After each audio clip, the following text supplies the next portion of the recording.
자, 오늘 우리가 요한계시록 신약 성경의 마지막 책을 살펴봅니다. 창세기부터 요한계시록 마지막까지 우리 성경은 전부 몇 장으로 되어 있을까요? 66권, 몇 권으로 되어 있을까요? 66권으로 되어 있고요. 이게 구구단을 그냥 외우면 됩니다. 39, 27, 구약이 39권, 신약이 27권 해서 전부 66권이고요. 혹시 이 창세기 1장부터 요한계시록은 22장까지인데요. 이 장을 전부 합치면 몇 장인지 혹시 들어보셨어요? 1189장이 성경입니다. PPT에 그 성경 전체 나오는, 좋습니다. 잘 띄워주셨습니다. 여러분 보시기에 조금 글자가 작아 보이나요? 창세기에 시작해서요.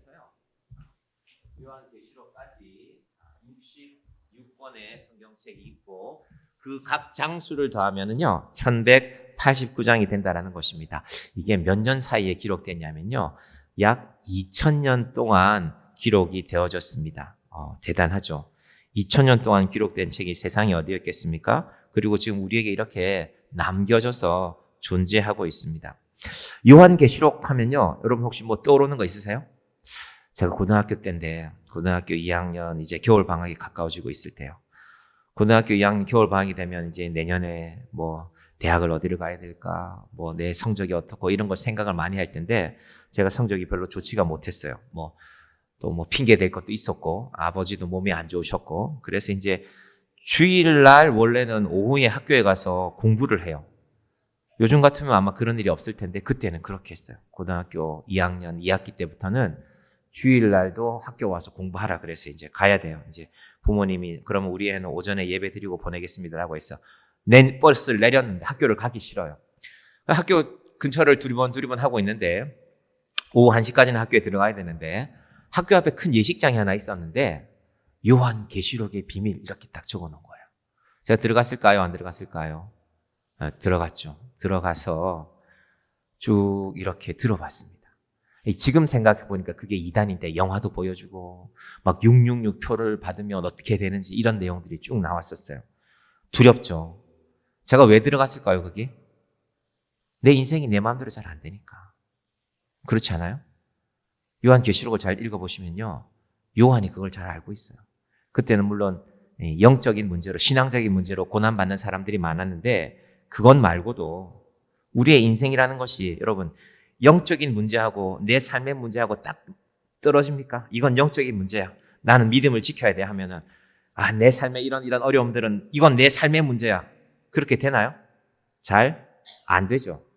사실은 그래서 제가 5월 달에 요한계시록 강의를 한다고 저 앞에 현수막도 붙여놨죠. 교회 밖에다가. 공개 강좌라고 했으니까 보고 오시라는 의미도 있는데요. 어떤 목사님이 물었어요. 목사님, 하필 좋은 강의인 것 같은데 하필이면 5월 달에 하십니까? 5월 달은 가정의 달인데, 가정의 달 행사도 하고, 좀 규모가 큰 교회들은 5월 달 보니까 주일 예배도 그렇지만 금요 기도회 같은데 막 연예인도 초청하고 그러잖아요. 그럼 우리 교회에서는 연예인 볼 일이 별로 없을 겁니다. 저만 계속 보여줄 겁니다. 너무 슬퍼하지 마시고, 연예인은 유튜브 보면 다 나옵니다. 자기 보여주겠다고 막 조회수 좀 높여달라는 유튜버들이 얼마나 나와요. 그래서 혹시 보고 싶으면 열어서 보세요. 그죠? 어차피 여러분 전화 요금도 내고 계시고. 근데 제가 곰곰이 생각해 봤어요. 그래, 그것도 맞지. 사철에 봄바람 불어있고 찬양도 부르고 봄노래도 흥얼거리고 또 좋은 가수가 와서, 또 찬양하는 가수가 와서 찬양하는 것도 참 좋겠지. 그런데 그것보다 우리 가족이, 가정의 달인데 우리 가족이 구원받는 것보다 더 중요한 일이 어디 있을까? 여러분, 밥 한 그릇 먹으면 금방 끝납니다. 얼마나 우리가 대단한 걸 먹습니까? 그냥 5월이 돼서 뭘 하는 거에 너무 안 매이셨으면 좋겠어요. 물론 자녀들은 부모님 밥 잘 사드리고, 우리 목사님이 엄마 밥 먹는 그런 거 중요한 게 아니라 그런 거 하지 말고. 그거 뭐라 그랬어요? 제가 지난 성경 퀴즈대회에 나왔잖아요. 하나님께 드림이 되었다고 부모를 잘 모시지 않는 것은 이런, 찾아서 보니까 안 되잖아요. 그래서 여러분 시험을 쳐야 돼요. 고르반. 하나님께 드릴 것을 부모님께 드려야 되는 건데, 내가 하나님께 드렸으니까 내가 부모님한테는 효도 못합니다. 성경은 그걸 인정하지 않습니다. 여러분 성경 잘 보셔야 됩니다. 성경은 불효자를 좋아하지 않습니다. 내 부모를 공경하라고 했습니다. 그래서 하나님께서 이 5월에 그렇지 다 중요하지. 부모님과 식사도 하고 형제들도 만나고 그런 일도 하시지만 그러나 우리 가정이 요한계시록이라는 말씀을 잘 듣는 5월하고 6월에 그렇게 할 거거든요. 5월, 6월 지나고 나면요. 또 7월, 8월은요. 더워요.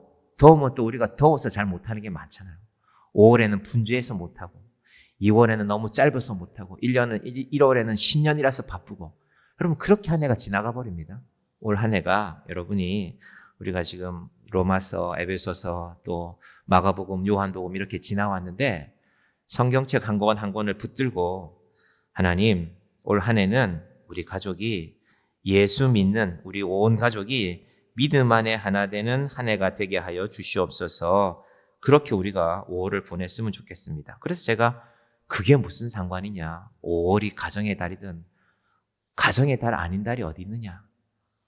어떤 목사님이 고난주간 잘 보내셨습니까? 이러니까 개척하시고 이제 얼마 되지 않은 목사님인데 목사님 나는 1년 내내 고난주간입니다. 뭐 고난주간 따로 챙길 거 없습니다. 1년 내내가 고난이니까 여러분 가정의 달도 가족을 만나는 그런 기쁨도 가지지만 먼저 믿음 안에서 만나는 우리 가족들이 되기를 바랍니다. 자, 요한계시록의 첫 번째 문제는요. 이걸 너무 특별한 책으로 생각해요. 요한계시록은 어려워서 함부로 손대면 안 돼. 그래서 혹시 여러분들이 요한계시록 설교를 들어보셨으면 주로 1장, 2장, 3장을 많이 들어보셨을 거예요. 혹시 그렇지 않나요? 생각도 안 나나요? 나는 요한계시록이라고는 들어본 적도 없습니다. 그럴 수도 있습니다. 왜냐하면 목사님들이 이걸 부담 갖거든요. 요한계시록은 동떨어진 책이 아니라 창세기부터 시작해서 제가 아침에 10시에는 불안도 시간에는 말씀드렸는데요. 3장 15절에 여자의 아들과 뱀의 후손들이 서로 원수가 될 것이라고 했습니다. 그 싸움이 언제까지 지속되느냐? 예수님이 요한계시록 17장 18장에서 바벨론을 물리칠 때까지 계속해서 지속되어지는 것입니다. 그리고 그 결론이 요한계시록에서 나는 것입니다. 그래서요, 기존의 교회들이 우리가 보통 말하는 일반 교회들, 또 다른 표현으로는 안식일 교회는 우리 교회를 일요일 교회라고 부르는데 본인들은 토요일 교회고 그런 교단에서는요. 요한계시록 강해를 일반 교회들은 잘 안 하고 주로 이단들이 많이 합니다. 이단들이 왜 할까? 생각해보면 그래요. 아니 너희들 요한계시록 제대로 안 배웠잖아. 우리가 배워줄게 하고 초청해요. 그래서 결국 요한계시록은요. 이단들이 애용하는 책이 되어져 버렸습니다. 한국 교회에 성행하는 대부분의 이단은 요한계시록을 메인 텍스트로 삼습니다. 그리고 사실은 이건 한번 한국 교회가 세상 앞에 보여준 적이 있어요. 벌써 이게 30년도 된 일인데 1992년 10월 28일 날 다미 선교회, 다가오는 미래가 다미인데요. 그곳에서 우리 방송사들이 다 중계했어요. MBC, KBS에서 다 중계했어요. 그 밤 12시가 되면 우리는 휴거합니다. 카메라 들고 가서 12시가 지났는데 왜 안 올라갑니까? 막 이렇게 물으면서 이장님이라는 사람이 아마 그렇게 했을 것입니다. 그 이후로 한국 교회는 세상에 보여준 게 있어요. 교회가 좀 엉터리구나. 온 국민이 봤으니까 궁금할 거 아닙니까? 다 휴거된다 그러니까. 그 이후로 요한계시록은 이단들의 주단 교과서처럼 되고 말았습니다. 제가 초등학교 때, 제가 6학년 때 성경을 가르치셨던 분이 계셨어요. 그분은 농협 직원이었거든요. 시골에는 농협 직원이 제일 엘리트입니다. 농사도 지으시고 농협에서 따박따박 월급 받으니까 그만한 자리가 어디 있어요. 그분이 계셨는데 아직까지 저희 가르칠 때 아직까지는 결혼 안 하신 총각이었어요. 가끔 보면요. 토요일 밤에 밤 12시까지 교회에서 성경 준비해요. 내일 아이들 가르치려고 우리 가르치려고. 얼마나 잘 배웠겠어요.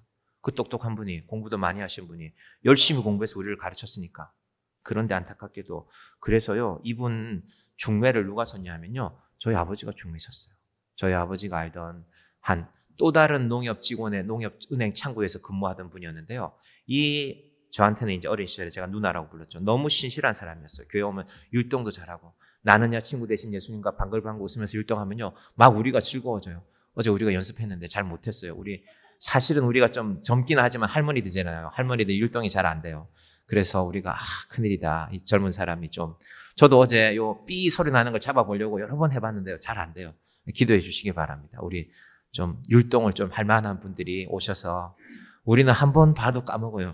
어제 분명히 우리가 열심히 연습했는데, 저도 연습했는데 아무 생각이 안 나요. 그래서 율동도 하는 분이 오시고, 우리 음향도 좀 잘 잡을 수 있는 분이 오셔서 이렇게 찬양하고 할 때 힘들지 않도록 여러분 기도해 주시기를 바랍니다. 이 요한계시록이 그래서 이단들의 교과서가 됐고요.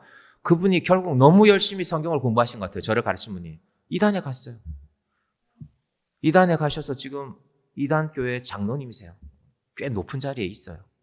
근데 이분 사모님이 먼저 돌아가셨어요. 제가 어릴 때 누나하고 불렀던 그 율동 잘하는 누나가 먼저 돌아가셔서 저희 어머니가 장례식에 갔어요. 근데 이단들이 자리를 가로막고 있어요. 우리가 다 주관합니다. 그분의 친척 중에 삼촌이 두 분의 목사님이고, 이 저를 가르친 분, 그리고 자기 동생도 목사님이에요. 제가 자주 만나는 목사님이에요. 가족이 돌아가셨으니까 친척인 목사들이 예배를 인도해야 될 거 아닙니까? 가족들과 함께 예배 드리는 시간이 있어야 되잖아요. 목사가 3명이나 갔는데 가로막고 예배 못 드리게 했어요. 하나님께서 얼마나 큰 아픔을 준 것입니까? 제가 그 얘기를 듣고 제가 직접 보지 않았지만 참 마음 아팠어요. 어땠을까? 형수가 돌아가셨는데 그 형수가 일찍 결혼하셔서 동생들을 돌봤단 말이에요. 동생들. 요즘은 그런 얘기 잘 없죠. 동생들 막 도시락 싸주고 대학 등록금 준비해주고 그렇게 해서 동생들을 키운 형수인데, 그 형수 장례식에 가서, 형수 장례식 때 가서 목사인 시동생이 기도라도 해야 될 거 아닙니까? 그것까지도 막았습니다. 가슴 아픈 일이죠. 왜 이랬을까? 왜 이런 일들이 벌어졌을까? 사실은 따져보면 교회가 성경을 차분하게 가르쳤는데 그러지를 못했어요. 그래서 우리가 요한계시록 하면 얘기 드릴 때요, 666 이런 거 별로 무서워할 거 없어요. 14만 4천 명만 구원받는 건가? 여러분이 어떻게 생각하고 있는지 모르겠지만요, 그것도 별로 중요하지 않습니다. 요한계시록의 핵심은요, 1장 1절에 있습니다. 같이 봅니다. 1장 1절 띄워주시면요, 여러분 성경책 보세요. 시작. 예수 그리스도의 계시라. 여기까지는 보겠습니다. 예수 그리스도의 계시가 중요합니다. 666, 14만 4천, 용이 나오고 음녀가 나오고 황충이 나오고 별로 중요하지 않습니다. 그것들을 다 물리치신다라는 것이 요한계시록의 결론입니다. 그래서 양 사진 한번 띄워주실래요? 옛날에 성경책이 많이 보급되지 않았을 때는요, 요한계시록을 가르칠 때 항상 양 사진을 띄워놨었어요. 이 사진입니다. 이런 종류의 사진이 여러 가지가 있어요. 저걸요, 타일을 붙여서 만들었어요. 교회 입구에다가, 저거 보시면 타일이거든요. 타일을 붙여서 십자가와 어린 양이 저 십자가를 들고 승리한다는 것으로 저 요한계시록을 상징하는, 말하자면 타일 벽화입니다. 저런 종류의 사진이 엄청 많아요. 그렇구나. 어린 양이 승리하는구나. 여러분이 요한계시록을 배우시는 이유는요, 어린 양 예수님이 승리하신다는 것입니다. 여러분, 예수님 처음 오실 때는 어떻게 왔나요? 어린 아기로 마구간에 태어났죠. 제대로 된 집도 아니었고 마구간에 태어나는 사람이 어디 있습니까? 마리아가 마구간에서 예수님을 낳았죠. 연약했고. 그런데 다시 오시는 예수님은요, 권능과 영광으로 오신다는 것입니다. 어린 양이신 예수님이. 그것이 요한계시록입니다. 잠시 받는 고난이 있습니다. 요한복음에는 고난이 많거든요. 6장부터 16장까지 무려 11장에 걸쳐서 고난 얘기가 쭉 나온다는 말입니다. 7인, 7나팔, 7대접, 이런 이야기들인데 그것도 두려워할 필요 없습니다.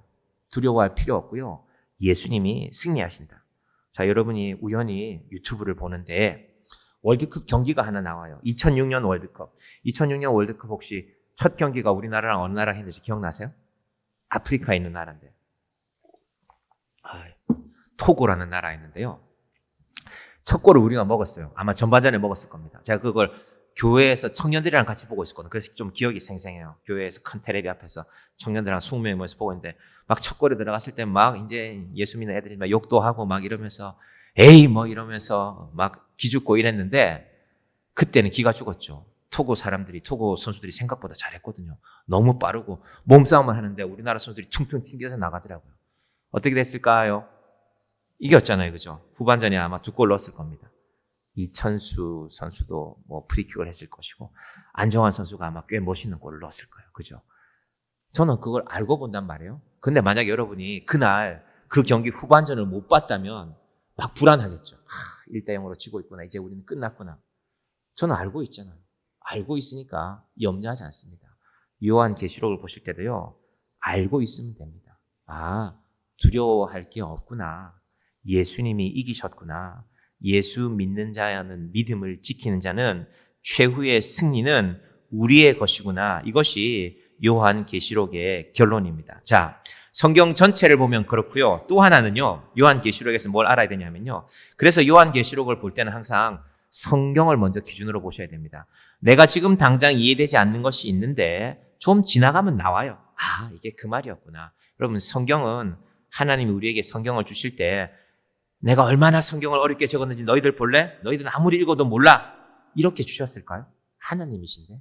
여러분, 하나님을 믿으면 성경을 어떻게 읽는지 그 우리의 태도가 달라집니다. 하나님이 우리에게 알만한 것은 알게 하십니다. 또 어떤 것은요, 좀 천천히 알려주시는 것도 있습니다. 오늘 본문 내용 가운데 그 내용이 있습니다. 자, 성경을 통해서 알아내고, 두 번째는 역사의 지식이 조금 필요합니다. 자, 화면 첫 그 황제들 사진 띄워주시겠어요? 다 알 필요는 없지만, 이 정도면 여러분 글자 보이시죠? 제일 왼쪽에 있는 사람이요, 네로입니다. 네로.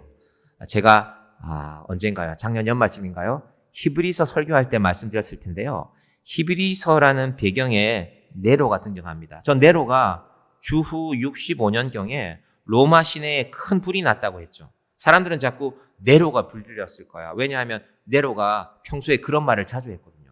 로마라는 도시가 갑자기 많은 사람들이 몰려와 살았기 때문에요. 길이 반듯하지가 못했어요. 그리고 로마는 7개의 언덕으로 되어 있기 때문에요. 여러분, 언덕에다가 집을 지으려면요. 길이 꼬불꼬불할 수밖에 없어요. 요즘처럼 좋은 장비가 있는 게 아니잖아요. 길을 2차선을 내고 4차선을 내고 집을 짓는 게 아니라 어떻게 산 비퉁에 요만한 땅이 있으면 집 하나 짓고 집 하나 짓고 그러니까 집이 엉망이죠. 그런 도시가 로마였는데 근데 로마는 당대 최고의 도시였죠. 네로가 이 미적 감각이 좀 뛰어났다 그래요. 그림도 잘 그리고 음악도 잘하고.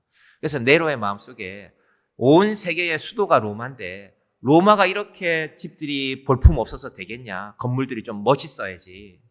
그래서 평소 때 하던 말이 내가 로마를 확 불태워버리고 나서 그 깨끗해진 로마에다가 멋진 도시를 건설하고 나면은 내 음악적인 영감이 막 떠오를 것 같다. 그러면 내가 세계에서 제일 아름다운 음악을 지을 수 있을 것 같다라는 말을 종종 했대요. 네로가 술 마시면서. 사람들이 그걸 기억했단 말이에요. 그리고 정말로 불이 났는데 마침 그때 또 네로는 로마 시내에 없었어요. 별장에 가 있었어요. 그러니까 봐라. 저 네로가 불질러 놓고 자기는 도망가 있었다. 자꾸 여론이 일어나는 거예요. 여론을 막으려면 희생물이 있어야 되죠. 그게 바로 기독교인들이 되었습니다. 기독교인들이 불질렀다더라. 우연히 처음 불이 일어났던 장소들을 보니까 기독교인들이 살지 않는 지역에 불이 먼저 일어났어요. 봐라. 자기들 사는 데는 불 안 지르고 지금 로마에 이런 데다가 불을 질렀지 않냐. 저 네로가 그런 일을 통하여서 기독교인들을 박해했습니다. 심지어 무슨 일이 있었죠? 너 기독교인이지. 나머지 기독교인들 어디 있는지 불러라고 하면은 끝까지 말하지 않으면 자녀들을 데려다가 엄마 아빠가 잡혀왔으니까 자녀는 집에 있을 거 아닙니까? 엄마 아빠가 와 있으니까 집에 있는 어린 자녀들 밥도 제대로 못 먹겠죠. 맛있는 음식을 차려놓고 자녀들 데려다가 같이 먹게 하고 그동안 애들 얼굴도 못 보고 힘들었지? 자, 따뜻한 밥을 함께 먹었습니다. 이제 애들은 집에 보내자 하는데 우리가 따뜻한 옷도 준비해서 하고 양털로 만든 요즘 말로 하면 후드셔츠죠. 후드셔츠. 모자 있는 거 있잖아요. 그걸 아이들한테 입혀서 보냈어요. 그런데 그 후드셔츠에 몰래 양의 피를 묻혀놨던 겁니다. 그리고 며칠간 굶은 로마의 사냥개들을 붙들고 있다가 풀어놓는 거죠. 엄마 아빠가 아이들 집에 가는 거 보고 있어요. 양털을 쓴 애들이 집에 가고 있어요. 늑대 입장에서는, 이 사냥개 입장에서는 얘들이 먹잇감인 거죠. 달려가서 목을 물어서 아이들을 죽이는 장면을 부모한테 보여준다 그랬잖아요. 그것이 네로의 박해였습니다. 자, 근데 그 네로가 결국 죽었습니다. 네로가 죽고 나서 로마 왕들이 쭉 이어졌는데요. 오토 비텔리우스 이런 사람이 69년에 와서 그랬죠. 칼이 있죠. 칼에 맞아 죽었다는 겁니다. 69년 이거는 음식인데요. 독살당했다는 겁니다. 네로가 죽고 나니까요. 로마의 정치가 엉망이 됐어요. 네로의 뒤를 이어서 왕이 된 사람들은요. 오래 하지 못했어요. 왜? 능력이 없고 실력이 없었고 또 군대의 지지를 받지 못했습니다. 그 독재 국가들의 특징이 있잖아요. 군인들이 대통령 하려고 그러는 거잖아요. 뭐 우리나라도 그런 역사가 있지만 결국은 오토, 비텔리우스 이런 사람들이 오래 하지 못하고 왕이 계속 바뀌어요. 여기 가운데 또 갈리라는 왕이 또 하나 더 있습니다. 갈리라는 왕이 하나 더 있어요. 3명이 그렇게 바뀌고 나서요. 로마 군인들이 안 되겠다. 로마를 안정시키기 위해서는 로마 군대를 통솔할 수 있는 우리가 존경할 만한 분이 우리 황제가 되셔야 되겠다라고 해서 세운 사람이 바로 이름이 뭡니까? 베스파시아누스. 그죠? 이 AI가 그린 건데 AI가 베스파시아누스를 꽤 비슷하게 잘 그린 것 같아요. 2000년 전에 사람인데요. 그리고 베스파시아누스에게요. 두 아들이 있었는데 티투스와 도미티아누스. 우리가 이 이름은 그냥 듣고 잊어버리셔도 되는데 기억해 놓으시기 바랍니다. 베스파시아누스가요. 주후 69년쯤에 뭘 하고 있었냐면요. 예루살렘에 가서 전쟁하고 있었어요. 예루살렘이 계속해서 로마 황제 말을 잘 안 들었거든요. 이스라엘 사람들이. 그래서 안 되겠다. 이번에 가서 좀 혼을 내고 와야 되겠다고 황제가 보낸 사람이 베스파시아누스. 전쟁을 잘 하고 황제로서 전쟁을 잘 하고 있었는데 예루살렘 전쟁 도중에 자기 부하들이 소식을 보냈어요. 장군님, 지금 로마가 엉망입니다. 장군님이 오셔서 로마의 황제가 되셔야 되겠습니다. 그래서 베스파시아누스는요, 자기의 큰아들인 티투스에게 예루살렘 전쟁을 맡기고 떠났어요. 가서 로마의 황제가 되었습니다. 그래서 저 세 사람의 왕조 시대를 프라이안 왕조라고 그렇게 부르는데 로마 역사에서는 베스파시아누스가 결국은 예루살렘을 티투스와 함께 잘 정복하고 예루살렘을 정복하고 나니까요. 예루살렘에서 빼앗아온 엄청난 전리품들이 있었어요. 금, 장신구, 좋은 물건들 다 갖고 와서 뭐 했을까요? 건축했어요, 건축. 자, 그 다음 페이지 볼까요? 이건 네로 사진이고요. 또 하나 지나갈게요. 자, 베스파시아누스라는 사람이요. 이 사람이 여러 가지 얘기를 했는데 로마의 수도 신도도 이 사람이 만들었어요. 무려 2000년. 그리고 이 사람이 예루살렘 성을 전쟁에서 물리치고 나서 이 경기장, 콜로세움이라는 경기장도 베스파시아누스가 지었습니다. 사람이 몇 명 들어간지는 잘 기억나지 않지만 로마를 상징하는, 지금도 남아있죠. 로마 시내 한복판에 콜로세움이 저렇게 남아있는 그런 상징적인 건물을 지었습니다. 이 사람이 약 10년 동안 로마를 다스리고 나서 죽게 되자 그 다음요. 그의 아들인 티투스라는 사람이 왕이 됩니다. 넘어갈까요? 티투스. 예, 됐습니다. 여기 두면 됩니다. 자, 티투스 보이시죠? 티투스가 용맹했고 똑똑했습니다. 군대의 지지도 받았습니다. 그래서 티투스가 꽤 오래 왕을 할 것이라고 생각했는데 안타깝게도 건강이 좋지 못해서 이 티투스가 아버지가 짓던 콜로세움도 말끔하게 완성해서 완공식도 하고 그 다음에 개선문을 따로 만들었어요. 그러니까 로마의 장군들이 승리하고 돌아올 때는 이 개선문을 통과하게 해야 된다. 그래서 온 로마 시민들은 와서 환영하도록 해라. 로마 군인들이 얼마나 좋아했겠어요. 역시 티투스, 우리가 왕을 잘 세웠네. 젊은 사람인데 3년 만에 죽고 말았어요. 아들도 없었는데. 그래서 갑자기 왕이 된 사람이 도미티아누스입니다. 81년부터 96년까지. 그러니까 네로 이후에 약 30년 뒤에 이 사람이 왕을 했는데요. 문제가 있습니다. 자, 티투스는요, 실력이 있기 때문에 자기한테 뭔 반대 의견을 내도요, 아, 그래요? 콜로세움을 짓는데 돈이 더 필요했어요. 그래서 원로원한테 가서 이제 우리말로 하면 국회에 가서 상의를 하는 거죠. 아직까지 이거 완공이 안 됐습니다. 이거 짓고 나면요, 로마 시민들이 엄청 좋아할 건데요? 라고 하면서 원로원과도 잘 소통하고 군인들도 잘 통솔하고 해서 누구나 티투스를 좋아했어요. 티투스에는 아무런 불만이 없었습니다. 문제는 도미티아누스가요, 갑자기 왕이 됐어요. 도미티아누스는 형에 비하면 전쟁에서 세운 이 전과가 별로 없었어요. 군인들 입장에서는 아니, 전쟁도 제대로 안 해본 저런 사람을 우리 왕으로 세울 수 있어? 우리가 도미티아누스를 믿고 따를 수 있어? 도미티아누스는 평소에 책을 좋아해서 항상 책만 붙들고 살았어요. 책을 좋아하는 건 나쁜 건 아닌데 로마 시민들의 입장에서는 저 사람이 국정을 잘 운영할 수 있을까? 뭐 책을 좋아했으니까 대학 교수는 하면 모르겠지만 의심이 있었어요. 도미티아누스도 그걸 잘 알았습니다. 그래서 도미티아누스는요, 작은 일에도 자기에 대해서 반대하면요, 반응이 날카롭게 나왔어요. 예를 들면, 이런 건 안 됩니다 하면은, 그래? 그러면 그 도시를 없애버려. 말이 안 되잖아요. 그 도시 사람들이 우리 도시에 이런 불편한 게 있으니까요. 좀 고쳐주세요 하면은요. 그걸 고쳐줘야 되는데 그런 통치가 아니라 그래? 그 도시 마음에 안 드네. 없애버려. 어떤 도시는 세금을 2배로 올려. 그러니까 도미티아누스에 대한 불만이 점점 높아가고 있을 때 이 사람이 갑자기 이런 말을 했습니다. 자, 도미티아누스라는 뜻 자체도 황제라는 뜻인데요. 그런데 어느 날 이 사람이 로마 시민들을 이 모인 자리에서 자기에 대해서 갑자기 이런 고백을 했어요. 로마 시민 여러분 잘 들어보세요. 제가 여러분의 황제입니다. 맞죠? 하니까 로마 시민들이 그럼 네가 황제는 맞지. 하는 일은 좀 멍청하지만 내가 너를 황제로는 인정해. 또 한 가지. 그런데요. 사실은 제가요. 신입니다. 이런 소리를 했어요. 도미티아누스가요. 여러분 백성들의 민심이 어수선할 때요. 그걸 모으는 이 지도자들의 주된 방법 중에 하나가요. 종교적인 것입니다. 신전을 짓는 것입니다. 그래서 큰 신전을 짓고 이 신전에서 기도하면 앞으로 여러분의 모든 기도는 이루어질 것입니다라는 이런 정책을 펼쳐나갔거든요. 로마 백성들이 가만히 듣다가 야, 제가 드디어 미쳤구나 라고 생각했지만 말할 수가 없잖아요. 왕인데 그리고 성격이 안 좋은 것도 아는데 로마 시민들이요 생각을 바꿨어요.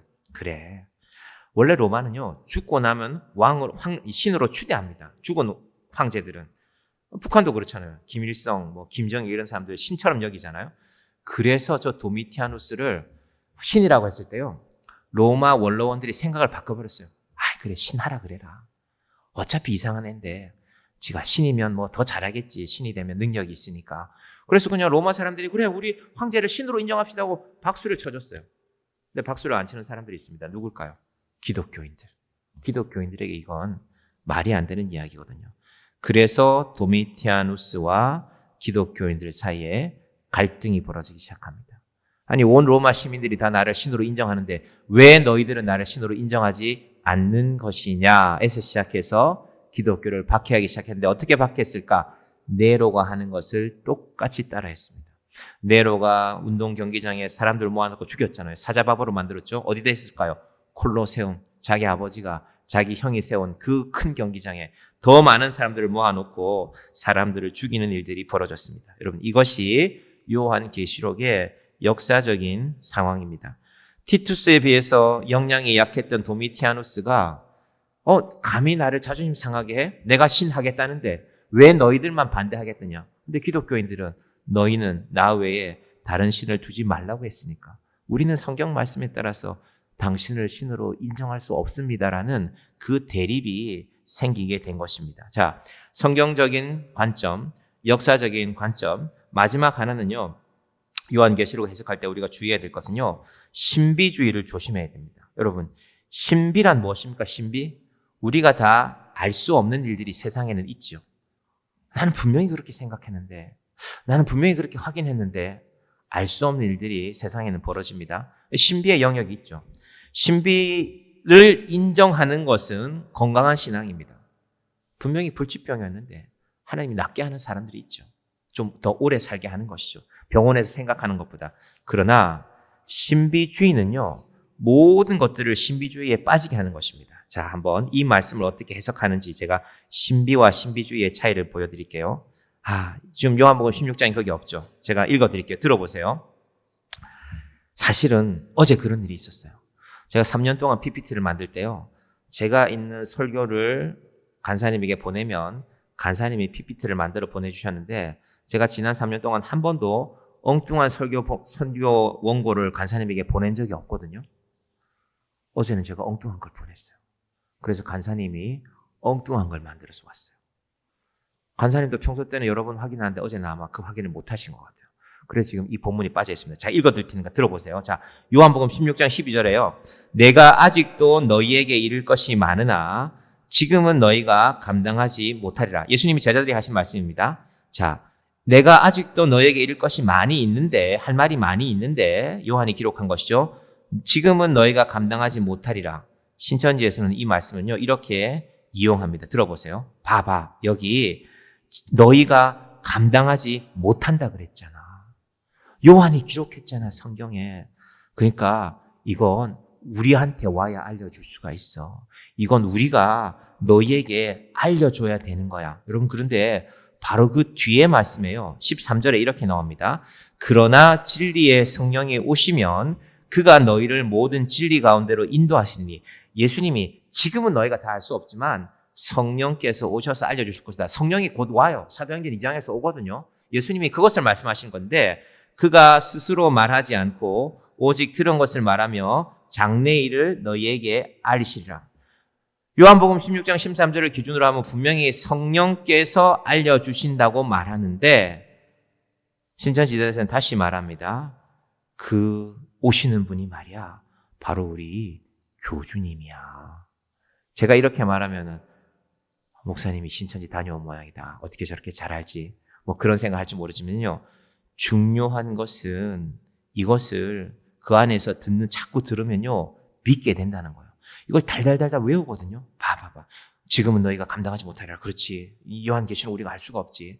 근데 오신다고 했잖아. 그분이 어디 왔느냐? 여기 왔어. 한국 땅에 왔어.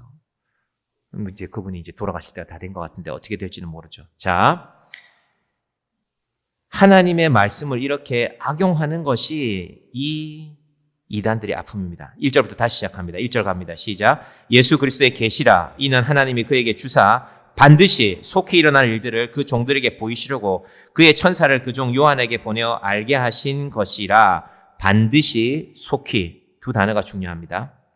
여러분, 하나님이 계획하신 일은요 반드시 일어납니다. 우리가 요한계시록 읽어보면서 아유 무서워라, 이런 일은 안 일어났으면 좋겠네 한다고 안 일어나는 게 아닙니다. 반드시 일어나야 될 일이고요, 속히 일어나야 됩니다. 왜 속히 일어나야 됩니까?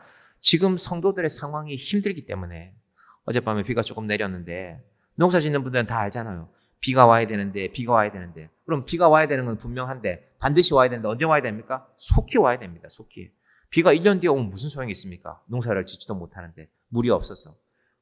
비가 맞으니까 오늘 새벽에도 보니까 와서 일을 하고 계시더라고. 아침에도 일찍 와서. 아, 그렇구나. 비를 기다린 거죠. 비가 오면 내가 이 씨앗을 뿌려야지. 비가 오면 이런 일을 해야지.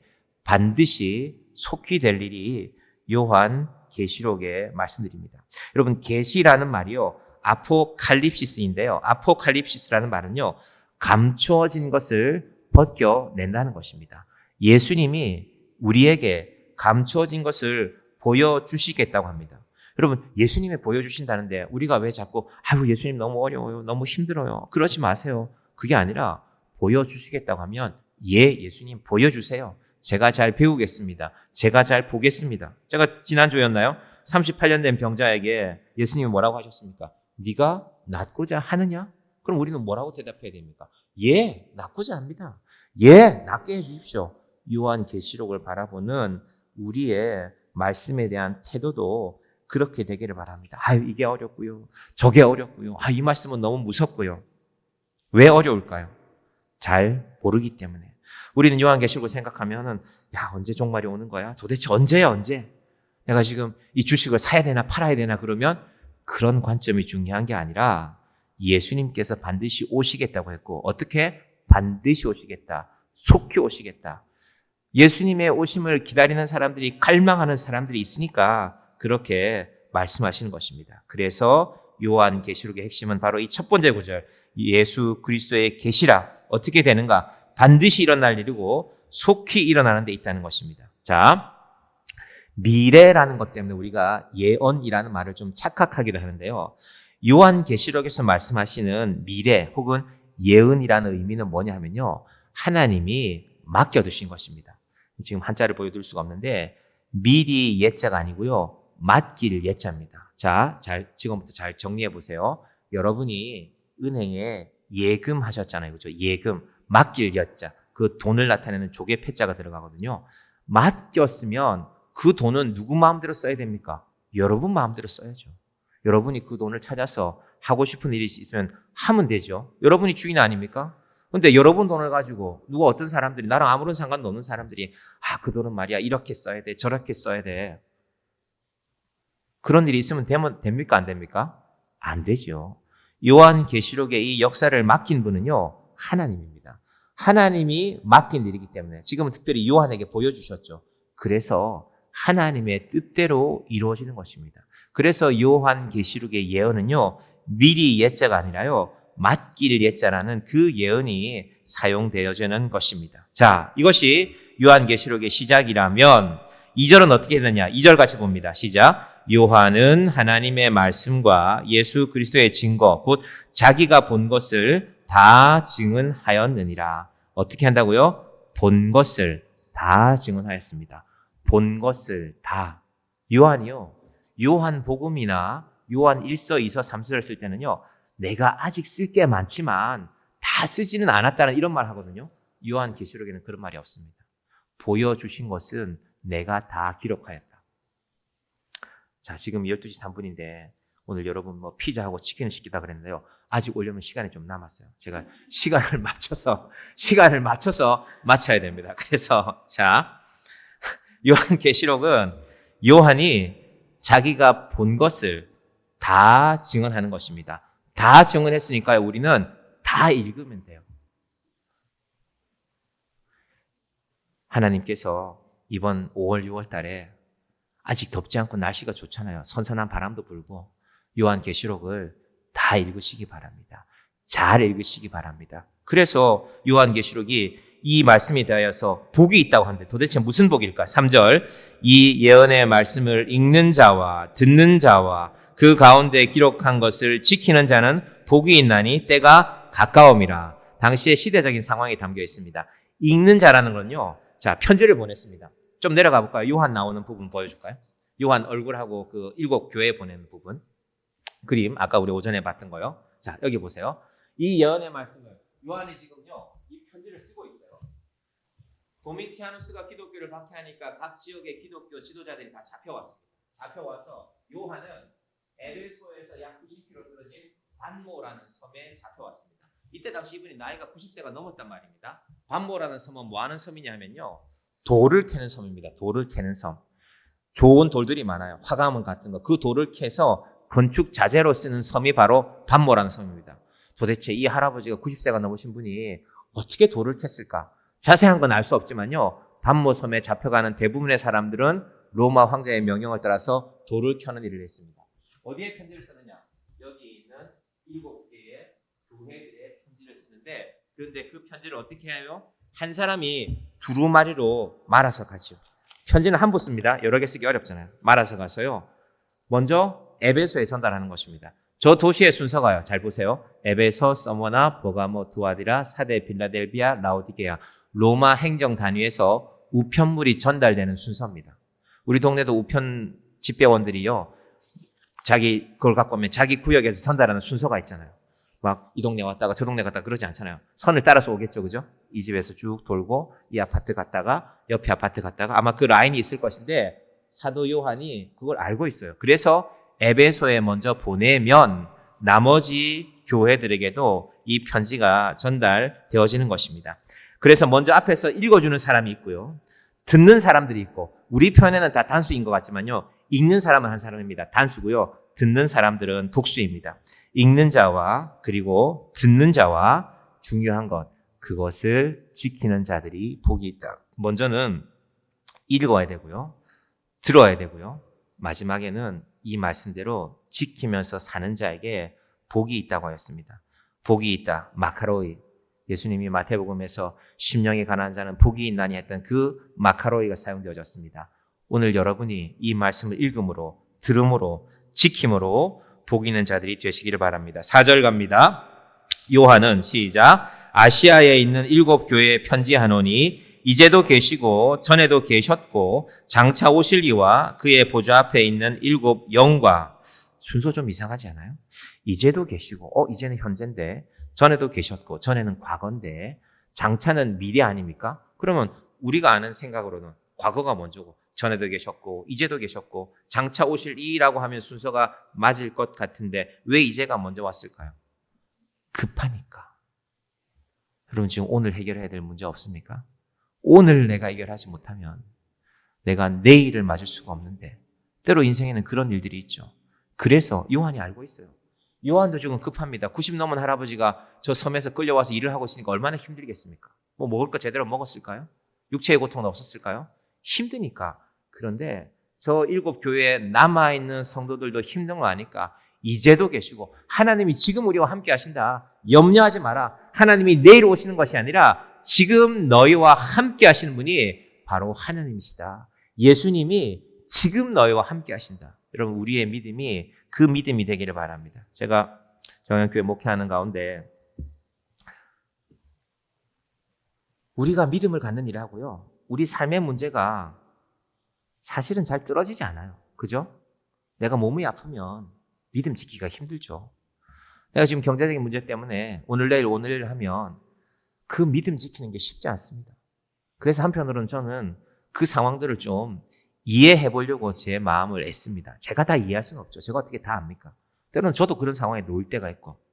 그런데 오늘 요한의 말씀을 잘 들어보면 그걸 내가 아는 게 아니라 목사가 아는 게 아니라 내 친구가 아는 게 아니라 이제도 계시고 너희들 힘들지. 너희들 박해당하고 너희들 끌려가고 너희들 자녀들이 고통당하고 그래서 너희들 어쩔 수가 없지. 정말 힘들지. 예수님이 이제 계셔. 지금 너희 옆에 있다. 그것을 잊지 말라는 것이 바로 요한의 의미입니다. 지금 예수님께서 함께하는 너희에게 무엇이 있기를 원하시는가? 5절입니다. 또 충성된 증인으로 죽은 자들 가운데서 먼저 나시고 땅의 임금들의 머리가 되신 예수 그리스도로 말미암아 은혜와 평강이 너희에게 있기를 원하노라. 여러분의 삶에 은혜와 평강이 있으십니까? 요한계시록은 그것을 약속합니다. 어떤 사람들에게 충성된 증인으로 죽은 자들 가운데서 먼저 나시고 예수님 말하는 거죠.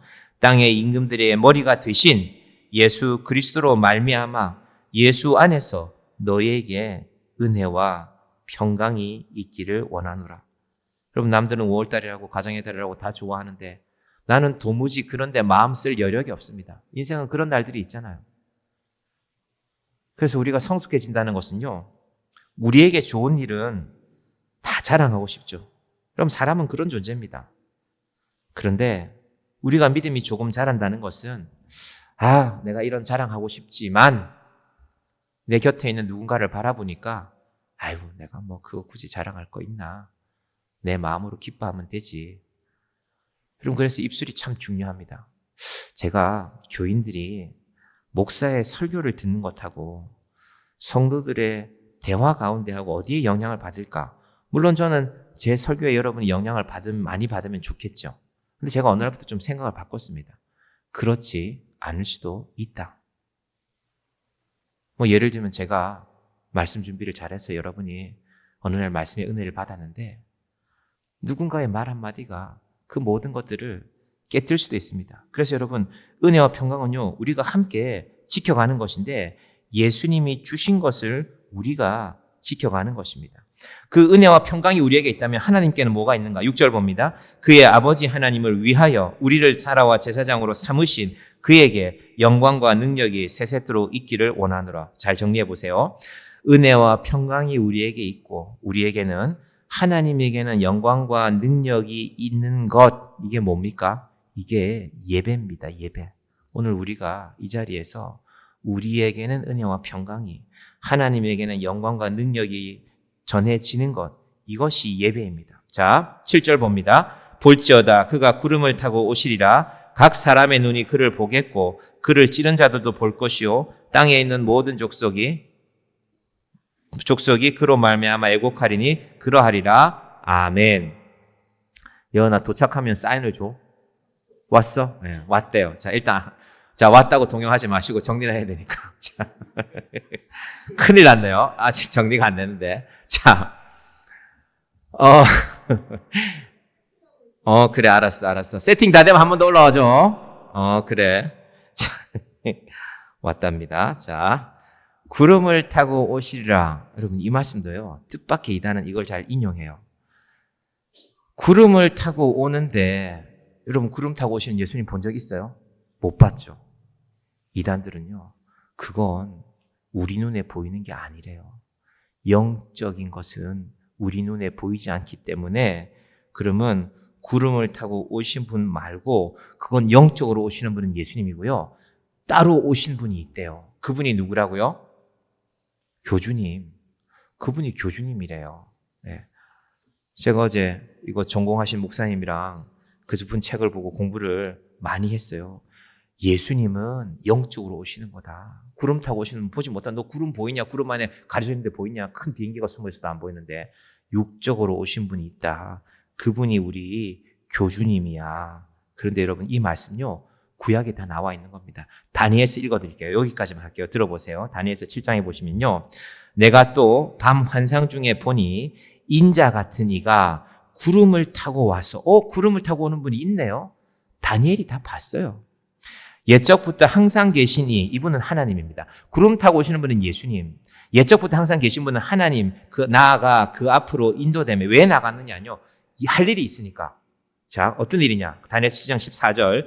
그에게 권세와 영광. 방금 6절에서 권세와 영광을 하나님께 줬죠. 그 권세와 영광을 이제는 예수님에게 주는 겁니다.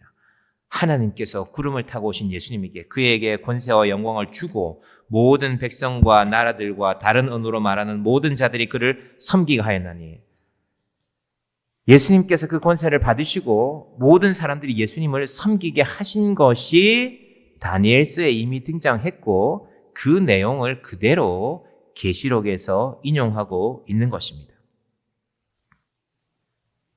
그리고 8절로 갑니다. 주 하나님이 이르시되 나는 알파와 오메가라 이제도 있고 전에도 있었고 장차 올 자요 전능한 자라 하시더라. 이제도 있었고 한 번 더 나오죠. 알파와 오메가는 시작과 끝이 예수님이다라는 것이죠. 이제도 있었고 전에도 있었고 장차 올 것이다. 이 말은 계속해서 해주시는 말은요. 염려하지 말라는 것입니다. 말씀 정리할게요. 여러분 지금 삶에 여러분의 자리에 하나님이 어디 계십니까? 목사님 잘 안 보이는데요. 내가 지금 이 문제가 내 삶의 문제가 너무 힘들어서 말씀 앞에서 오시길 바랍니다. 이제도 계시고 전에도 있었고 우리는 전에 없었던 것 같아요. 근데 한번 곰곰이 생각해 보세요. 전에 우리와 함께 하셨기 때문에 우리의 그 고난이 지나간 것입니다. 하나님 나 인생 끝이 않습니다. 나 아무것도 할 일이 없습니다. 나 어찌해야 됩니까? 전에도 함께 하셨고 장차 함께 하실 것이라고 약속하셨습니다. 저 도미니티아노스 황제가 로마의 황제로 있을 때요. 예수 믿는 사람들이 보니까요. 끝날 것 같지가 않아요. 이 고난이. 어제는 우리 옆집 사람이 죽었고 오늘은 옆집 아이가 죽었는데 내일은 우리 아이가 잡혀가서 죽는 거 아니야? 얼마나 두렵겠습니까? 도대체 예수님 오신다는데 오지도 않고 도대체 그분은 언제 오는 겁니까? 그 상황 가운데서 예수님께서 이제도 있었고 전에도 있었고 장차 올 자라고 말씀하십니다. 여러분, 여러분의 인생 가운데서 어려운 일이 있을 때, 힘든 일이 있을 때 하나님 도대체 언제 오십니까? 이 말씀을 기억하십시다. 이제 우리와 함께 계시는 그 하나님을 기억하는 그 하나님을 믿음으로 하나님 지금 제 곁에 계시죠? 제가 하나님과 함께 나아갑니다. 내 인생 염려하지 않겠습니다.